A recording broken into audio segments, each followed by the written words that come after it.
സാമൂഹിക തിന്മകൾക്കെതിരായ ബോധവൽക്കരണ പരിപാടികളുമായി സഭ മുന്നോട്ടു പോകുമെന്ന് കെ.സി.ബി.സി. ജാഗ്രത കമ്മീഷൻ വ്യക്തമാക്കി.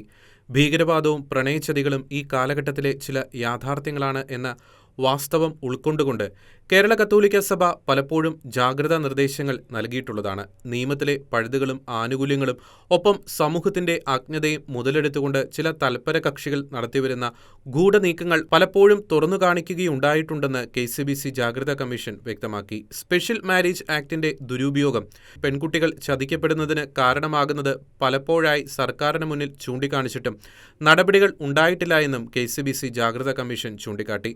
ഭരണ സംവിധാനങ്ങൾ ഇത്തരം വിഷയങ്ങളെ പതിവായി അവഗണിക്കുകയും മാധ്യമങ്ങൾ പലപ്പോഴും വാസ്തവങ്ങൾ മറച്ചുവെക്കുകയും ചെയ്യുന്ന സാഹചര്യത്തിൽ സഭാ നേതൃത്വം വിശ്വാസികൾക്ക് ബോധവൽക്കരണം നടത്തുന്നതിനെ ആരും അസ്വസ്ഥതയോടെയും തെറ്റിദ്ധാരണാജനകമായും സമീപിക്കേണ്ടതില്ലെന്നും കെ.സി.ബി.സി. ജാഗ്രതാ കമ്മീഷൻ അറിയിച്ചു. സമൂഹത്തിന്റെ അജ്ഞത നീക്കുന്നതിനും യുവജനങ്ങൾ കെണികളിൽ അകപ്പെടുന്നത് തടയുന്നതിനും ഉതകുന്ന ബോധവൽക്കരണ പ്രവർത്തനങ്ങളുമായും സാമൂഹിക തിന്മകൾക്കെതിരെ നിതാന്ത ജാഗ്രതയോടെയും സഭാ നേതൃത്വവും രൂപതകളും മുന്നോട്ടു പോവുക തന്നെ ചെയ്യുമെന്നും കെ.സി.ബി.സി. ജാഗ്രതാ കമ്മീഷൻ വ്യക്തമാക്കി. ജാഗ്രതാ സമിതികൾ ഇതിനാവശ്യമായ ക്രമീകരണങ്ങൾ ഒരുക്കുമെന്നും കെ.സി.ബി.സി. ജാഗ്രതാ കമ്മീഷൻ പറഞ്ഞു.